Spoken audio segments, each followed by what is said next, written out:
it wasn't only necessary to get to a national cybersecurity strategy, so not an ONCD strategy, but it is necessary to actually now implement the strategy, give fuel to the strategy, because we're really thinking about a digital ecosystem, right? And as a digital ecosystem, cybersecurity is not just a national security concern, but it's an economic opportunity concern. It is a concern of social justice. It's a concern of technological innovation. It's much bigger. We acknowledge that it's a digital ecosystem. And so we had to come up together with the problems that we're trying to solve and the solutions as articulated in the strategy. And we still have to be able to engage together to come up with implementation. Because the strategy, as you know, is only as good as its implementation and the resources that are posed for implementing. I'm Bryan Cunningham. And I'm David Kris, and this is the Lawfare podcast, March 10, 2023. Kemba Walden recently took over from Chris Inglis as acting National Cyber Director in the White House. She had been Principal Deputy Assistant National Cyber Director after serving in multiple cybersecurity positions in government and in the private sector. We talk with Kemba about the challenges and opportunities of her new role, the recently released U.S. National Cyber Strategy, and the significant policy changes it announces, including ransomware, threats to our national and economic security from China, and a fairly long discussion of music theory as well. This is our second in a series of Lawfare podcasts with senior cyber officials. Up next will be our interviews with CISA Director Jen Easterly and NSA's Rob Joyce. It's the Lawfare podcast, March 10th. Kemba Walden. As I'm sure you know, we asked your predecessor, Chris Inglis, about his proudest achievement at the Office of the National Cyber Director, and he cited the team that you all had built, starting with you. So big shoes to fill, but he has great confidence in you, and we want to get right to the new National Cyber Strategy in a minute. But first, can you tell our listeners a little bit about your journey to the ONCD? Absolutely. I'm happy to do that. And thank you for inviting me to speak with you today. This is an important audience, and I'm glad to have the opportunity to talk with you. So yes, Chris had some extraordinary shoes. I have my own shoes. They're cute. They're smaller. But we ran this organization together, shoulder to shoulder. He was extraordinarily generous. I left me with an extraordinary staff. It's almost embarrassing how rich I am in terms of human capital. But he came to me. I was perfectly fine at Microsoft. And he came to me asking me to be his second in command the day after Russia invaded Ukraine. So February 25th. And he made a proposition and I couldn't say no. So I was a part of a startup. I started up the counter-ransomware program at Microsoft. I was there at the start of CISA in 2018.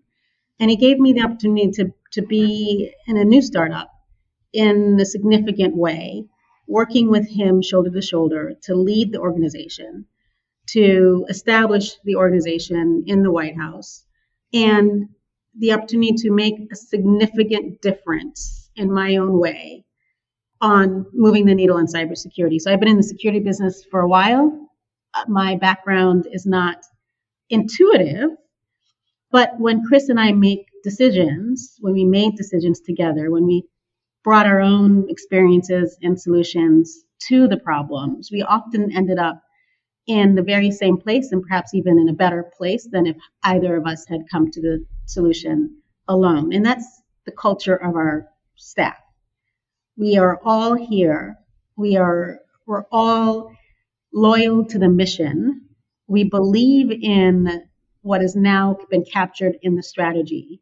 And our diversity of experiences in this office get us to an extraordinary place as we move forward, as we think about how to move the needle in cybersecurity. And we've sort of, I hope, infected the rest of the cybersecurity community in the same way, so that we've been able to leverage the expertise and experiences of our stakeholder community. That includes not just large enterprises, but civil society, academia, the public other members of the public sector, private sector, our international partners, so that the strategy that you have before us reflects really a diversity of perspectives, all driving in the same direction. Yeah, the strategy reflects I think, really an unusual amount of outreach to the private sector, especially for an office that's located in the White House. When I was in the National Security Council staff, we did not have that level of, I would say, not operational, but tactical level engagement with private stakeholders. That is something of an innovation, and it seems like it's worked out well for the strategy.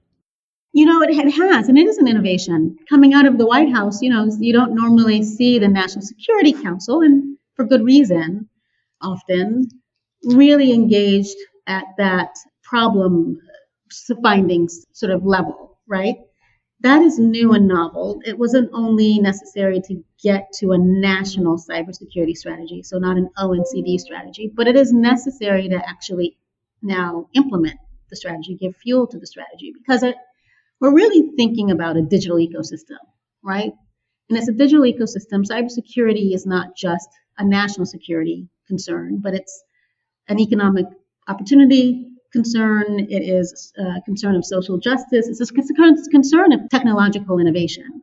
It's much bigger. We acknowledge that it's a digital ecosystem. And so we had to come up together with the problems that we're trying to solve and the solutions as articulated in the strategy. And we still have to be able to engage together to come up with implementation, because the strategy, as you know, is only as good as its implementation and the resources that are posed for implementing.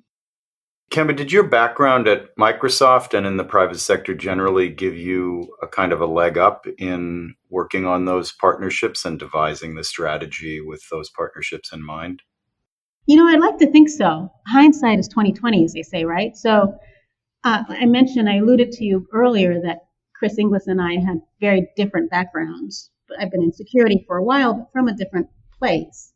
And so, yes, my experience at Microsoft starting up a new counter-ransomware program in the digital crimes unit in a large company as a cost center, right? So I wasn't building anything. I was a cost center, but I was building trust. Coming to ONCD from that perspective, I think was helpful. But I also, before I even got in the security business, before I was a national security lawyer, I actually was part of a nonprofit working in Tbilisi, Georgia, developing communities, and quickly learned at that moment in time, that was decades ago now, so this is Shevardnadze's Georgia, I realized at that moment in time that there's only but so far I can go developing communities when these communities did not feel safe. And so that's the throughput of my career. So even that nonprofit experience doing good things out there in the world informs how I think about cybersecurity and how the culture of cybersecurity has evolved in our office and throughout the community. So yes, I guess that's the long answer to your question. So yes, my experience at Microsoft, but even as far back as my time straight out of grad school in Tbilisi, all of those experiences contribute to how I think of cyberspace and cybersecurity. So we definitely want to get your thoughts, Kemba, on the new strategy since it's now out in the world. It's been described by armchair quarterbacks like me as revolutionary in a couple ways, and I really believe it is. And I want to drill down into a couple of specific things, but can you just sort of talk about what you think are the most important big policy shifts that are embodied in the strategy? Absolutely. So let me just set this up for you. So the focus of the strategy, if you read between the lines, are small communities, individuals, people who use cyberspace. That's the focus. And my focus there is to make sure that those individuals, those communities are able to thrive and prosper in our digital ecosystem, full stop. At its core, to get there, everything that is articulated in that strategy at its core involves collaboration in some form, right? So those two premises in mind, the two themes, and I think you've pretty much hit the nail on the head, at least in conversations I've heard you had before in some of the Lawfare podcasts and publications. But the two themes are lifting and shifting cybersecurity risk off of those who are not in a position to buy it down, off of those who are most vulnerable, off of individual users, off of small communities, shifting those to those that are most capable of buying down that risk. right? So that we are rebalancing the burden for security on the one hand, making what we have defensible. But then what do we do with that residual risk, knowing that we're never going to get down to zero risk, knowing that even if we make what we have extraordinarily defensible, there's going to be some cybersecurity risk that survives.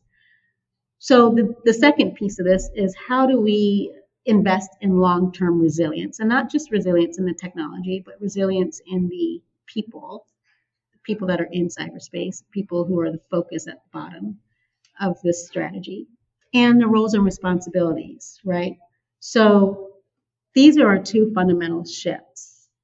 It's a thought process with the framing that cyberspace is really the technology, the gizmos, right? And I'm Gen Xer, I'm going to use the word gizmo, the gizmos. But it's the people and the roles and responsibilities. I spent 10 years or so, maybe even more, at DHS, and really functioned in a lot of interagency activity, and understood that if those who are responsible and those who are accountable are actually aware of their responsibility and their accountability, we close a lot of vulnerabilities. And that's a shift for me in this strategy. Thinking about cybersecurity in that way, I think is a throughput, if you read between the lines. That's really helpful perspective. Yeah. Kemba, on the lift and shift theme, where you're moving responsibility for cybersecurity to those best able to bear it, Chris Inglis, and I think you also, have talked about sort of the range of tools available to you to incentivize that lifting and shifting. And those include, persuading people on a moral basis, hoping to appeal to their self-interest, and then the disfavored tool, but the one that maybe has got the biggest throw weight, which is sort of the R word, regulation. This strategy and comments that have been made about it, I think, reflect a very thoughtful, careful approach. Can you give us your sense of what the right role for regulation is for ensuring cybersecurity in devices and products and services? Absolutely. So some like to think of regulation as a stick. Sometimes I like to think of it as a carrot, right?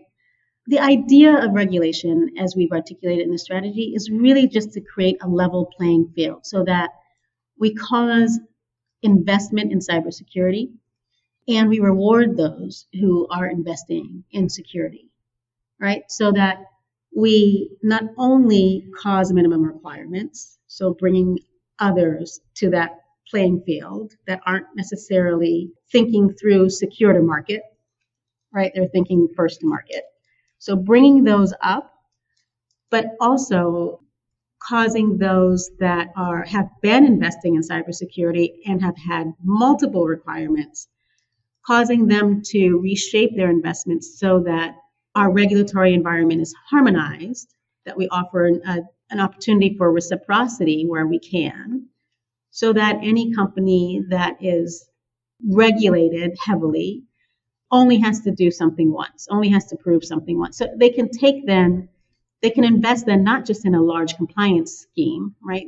We have a cybersecurity scheme sometimes that is compliance focused, but also so that they can then invest appropriately in innovation to be able, or find innovative means to be able to have better security built in, right? So you've heard Chris say this, we don't do cybersecurity for the sake of cybersecurity. We use it in order to cause other things to function better, right? So let's invest in that innovative activity by leveling out the playing field and rewarding those who have minimum requirements in cybersecurity, that find innovation in cybersecurity. Let's do that. And then let's do it in full consultation with those that are regulating and those that are regulated. So we get it right? So it's not just about causing minimum requirements or regulating for the sake of regulation. That's getting it right means also harmonizing, having opportunity for reciprocity, and doing it in full consultation with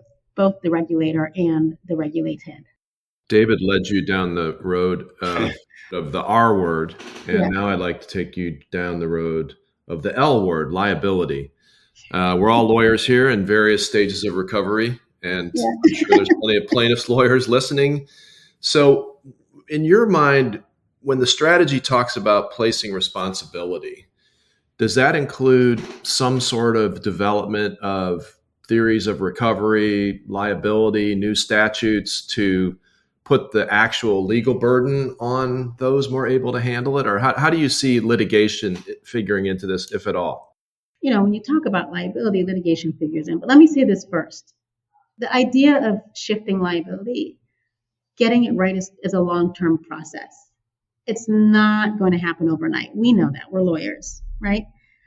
But we've done this before. So Jim Dempsey wrote a good article, I think in Lawfare, that articulated, we've done it before. We did it in the auto manufacturing sector, right? He quoted a 1916 case, which now I've read. But the Cardozo opinion.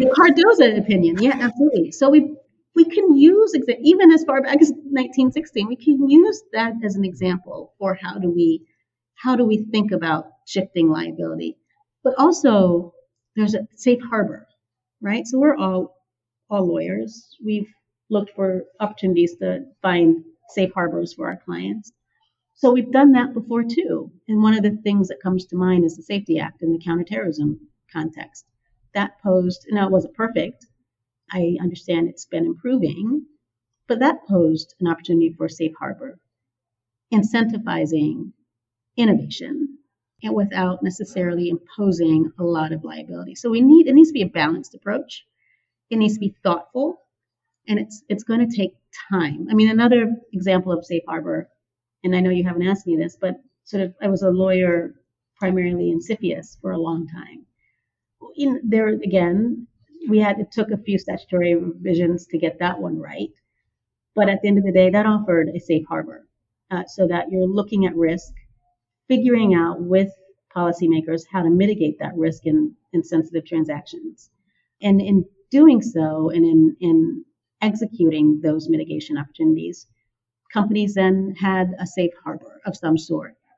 That allowed us to work together for a common purpose. And that's what we're trying to do here. That's what we are articulating in the strategy. It's not just shifting liability, but it's also finding an opportunity to provide a safe harbor for those that are willing to take on liability. And so apart from trading maybe safe harbors for new standards and requirements and doing that in a consultative fashion with the providers who will be affected by both, the other theme I think you hit on under the rubric of regulation was simplicity.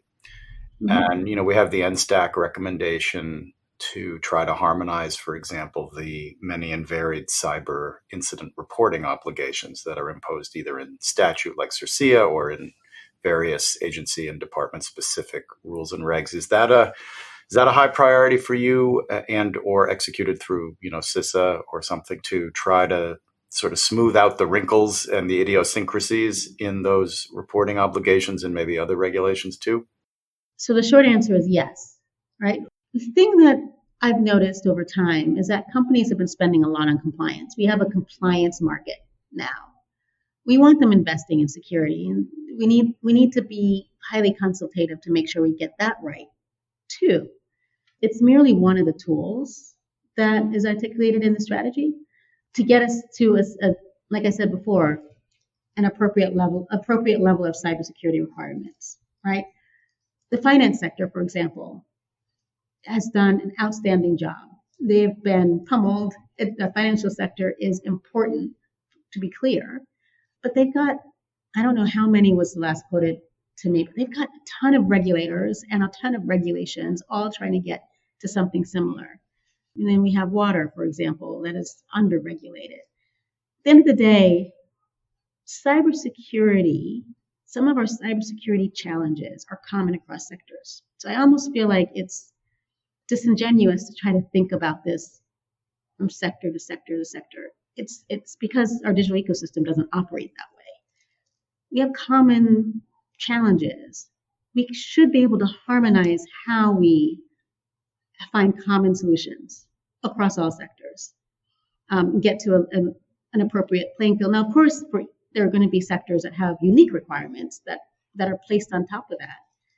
But we need to get it right so that we don't have this sort of compliance market around cybersecurity. Instead, we start thinking about how do we invest in cybersecurity. That's really what we're trying to achieve. So we've started doing some of that. You've identified CERCIA, for example. Congress, in its wisdom, created the CERC. I sit on the CERC. We're trying to identify opportunities for sort of like a common application form if you have kids that are in college. Have one form, one way to report what everybody really needs to understand. And then we find opportunities for the uniqueness in each sector to report, right? Harmonization really does take work. We've started doing that work and we're committed to getting it right and continuing to doing that work. Should we talk a little bit about how ONCD relates to some of the other key U.S. government cyber entities? Sure. Chris, in his confirmation hearings and then thereafter, talked about how he was a coach and Jen was the quarterback. And we've all joked about how unity of effort is apparently going to be achieved with not just one, but two senior White House officials on cyber issues. That's you and Ann. Can you talk a little bit about your relationship to those two entities and maybe some of the other players in the cyber community within the government? Yeah, there's a lot of cyber to go around, right? That's great. It really is. It's a target-rich environment. Target-rich environment, and it's kind of cool from my perspective that we have so many leaders in cybersecurity, and many of us are women. And I've been reflecting on that because it's Women's History Month. It's outstanding. Our superpower is our diversity. Our, meaning America's superpower, is our diversity, and I don't mean just the obvious pieces of diversity. I mean diversity of perspective, diversity of experience. There's a lot to do.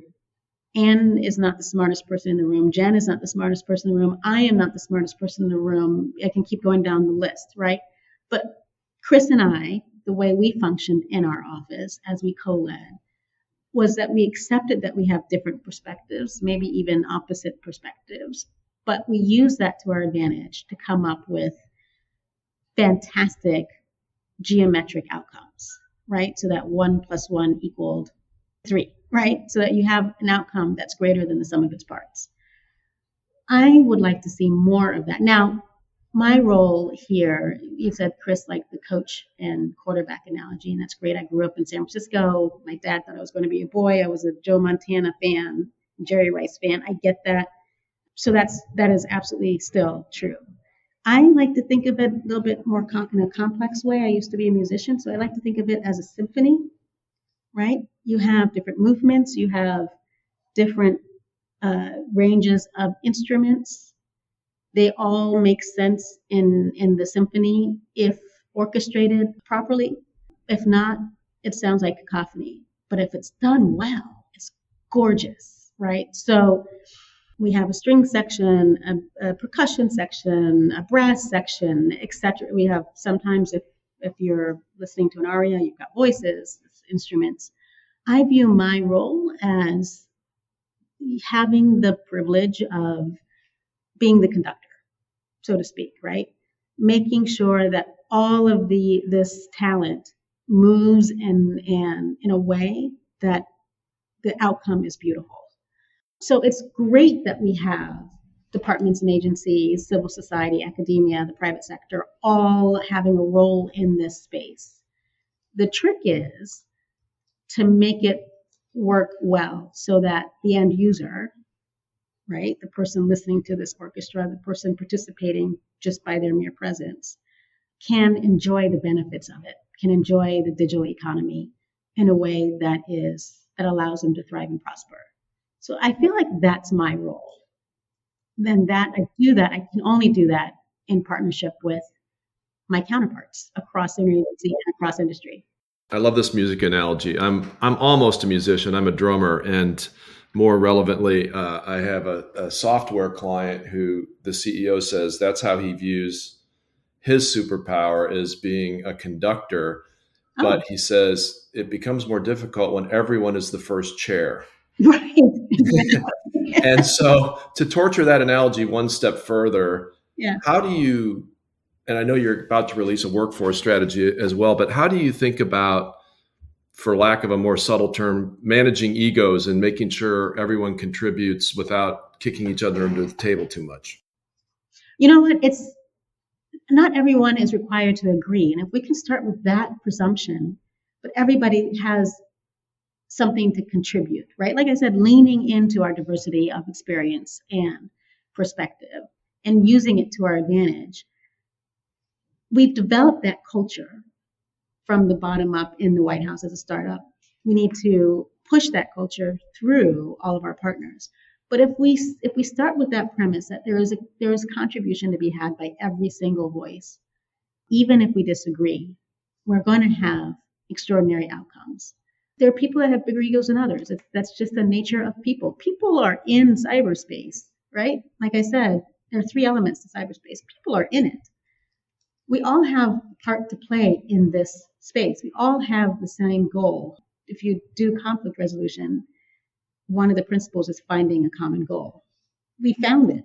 We've articulated it in the strategies. That's why it's the National Cybersecurity Strategy and not an ONCD or an NSC or a CISA or a Microsoft, Google, whatever you want to call it, strategy. It is the common thread here is that we are trying to have a defensible, resilient, and equitable digital ecosystem.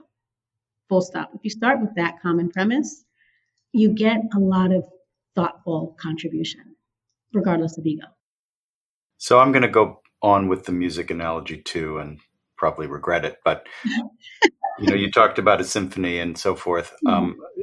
There's also the need sometimes for sheet music, and one of the elements that I think many super nerdy inside baseball fans have been waiting for is the executive order that will define more precisely the musical roles of you and Anne.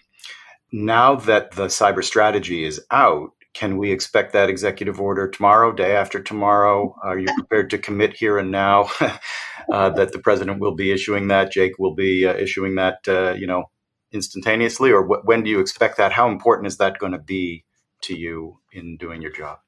It is important. I'll give you that. But to pull the symphony analogy further, we've got different movements that we're working through, right? So the first movement was setting up the office. The second movement was establishing talent in our office, and boy, have we got it. The third movement, and in my mind, this is Beethoven's fifth, is the National Cybersecurity Strategy. Getting that done, getting it right, and launching it. We've done that. We did that a week ago today, in fact. There's several other movements that have to take place. The next one on my mind, principally, is the implementation plan, because that's the fuel that's going to cause the strategy to be successful. It's not going to be successful without it. In fact, my favorite page, you didn't ask me, my favorite page, though, on the strategy is the last page, where we say, and we're going to be thoughtful and collaborate on the implementation plan for the strategy. And it's my hope that we make that public at some point. There are other movements here. Another movement is the workforce awareness and education strategy. Like I said, people are at the core of this national cybersecurity strategy. It deserves its own thoughtfulness, right? We've built the APIs into the workforce piece in the strategy.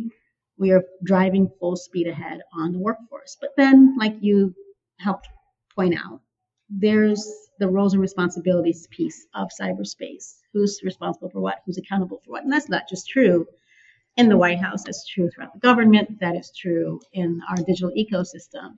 But an eventual executive order will help ferret that out.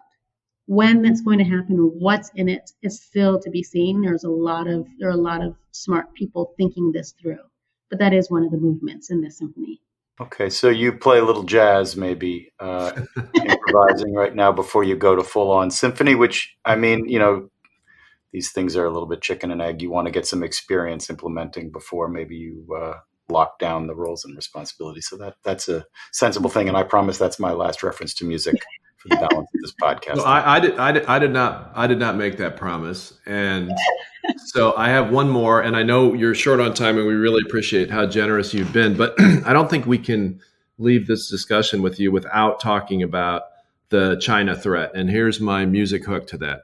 The same CEO told me a story about how he was in China once, And he was talking about how he views software development as also a little bit like jazz, that everybody needs to be able to improvise, but also work together. And apparently with a straight face, a Chinese person said, we love your American jazz music, but how do you guys memorize all those solos? And so what I'm getting at is, do you feel that one of our competitive advantages against China is our ability to innovate and improvise? And more generally, how do you see the China cyber threat and our ability to counter it? So at the risk of sounding Pollyannish about this, and I want to make sure that you understand that we're aware of China threat. We're clear-eyed about it. We understand their intent and their capability, and we track that, and we follow that, and we think about that. But right now, we're focused on making what we have defensible, regardless of the threat, and making sure that we are resilient, that we're making the right strategic investments, right? Regardless of the threat. It's China today, it could be someplace or something else tomorrow, it could be a natural disaster, right? We need to, instead of allowing the threat actor set our agenda, instead of getting even better at incident response, right? We need to make sure that our critical infrastructure, our digital ecosystem is defensible, that everybody understands their role in this space, and making sure that every part of cyberspace is resilient, because the attacks are going to happen. I'm aware of that, right? The threats are always going to be there. There is always going to be a nation state or a cyber criminal gang or something that has the appropriate level of intent and the appropriate level of capability to come after us for whatever motivation. They don't like our democratic nature. They don't. But we need to really make what we have defensible, and that's done in international context, right? We understand that our digital ecosystem, I know this is the national cybersecurity strategy, is only as secure as anyone else's. And so that's where we're focusing. That's what we are committing to. So now, in the details, right, the strategy calls for ways that we can lean into what's unique and special about the United States. One of our superpowers is our diversity. So that's where the workforce strategy works in. But we really need to recommit to innovation, really commit to our R&D capability. I mean, we're thinking about opportunities in quantum, in clean energy, in digital identity, and artificial intelligence. We're recommitting to investments in technical standards. Wouldn't it be awesome if we harmonize technical standards, right? We talk about harmonizing regulation. What could happen if we did that? But yes, so thank you for the question, and I'm sorry that I pivoted away from China specifically, so I'm aware of that threat, but it's really the opportunity that I'm focused on. Kemba, maybe last question, but what's that's really interesting about encouraging R&D and a sort of a long-term industrial policy approach. Are you suggesting, or do you believe that government should be playing a significant role there in creating incentives and imposing obligations in the combination of regulatory carrots and sticks that we talked about earlier? Is there a role for government or for your office in driving the private sector towards appropriate long-term investments and the like? That's actually an easy question. The answer is yes. Right, so we follow the president's lead. This is one of the reasons why we are established in the White House. The bipartisan infrastructure law. We are fully thinking through building out broadband, building out roads and bridges, which have sensors in them, by the way, but making sure that we are investing or giving states the opportunity when they ask for grants that they are investing in cyber policy and plans as we build out, right? The Inflation Reduction Act has an enormous amount of money there for building our clean energy economy, for electric vehicles and accessories.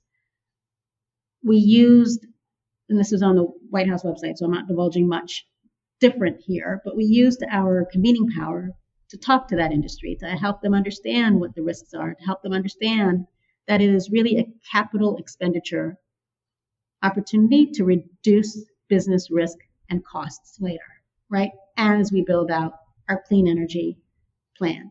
It's the CHIPS and Science Act. The president was wise in that one. And particularly, we sit on the CHIPS Steering Council, which is great. But what's innovative about that from my perspective, and remember I was in CFIUS for a very long time, so CHIPS Semiconductor chips have always been a concern of mine from a national security perspective, but it's also a trade opportunity. It's an innovation opportunity, but there is a kernel in there about workforce development. There's an acknowledgement that we need the right capabilities in the people if we're going to be successful in the ultimate goal of the Chips and Science Act. We're one part of this effort. We're an important part, and we're following the president's lead here. So the short answer to your question is yes. Well, Kemba, our listeners could listen to this for hours, but I know you have a day job. So thanks again very much for participating with us, and hopefully we'll have you on again in a year, and you can tell us how we're doing on all this stuff. I would be happy to. Thank you so much. I really appreciate the opportunity to talk to you today. The Lawfare podcast is produced in cooperation with the Brookings Institution. You can get ad-free versions of this and other Lawfare podcasts by becoming a Lawfare Material supporter at patreon.com/lawfare. You'll get access to special events and other content available only to our supporters. Please rate and review us wherever you get your podcasts. And look out for our other podcasts, including Rational Security, Chatter, Allies, and The Aftermath, our latest Lawfare Presents podcast series on the government's response to January 6th. Check out our written work at lawfareblog.com. The podcast is edited by Jen Pacha-Howell, and your audio engineer for this episode was Kara Schillen of Goat Rodeo. Our music was performed by Sophia Yan. As always, thanks for listening.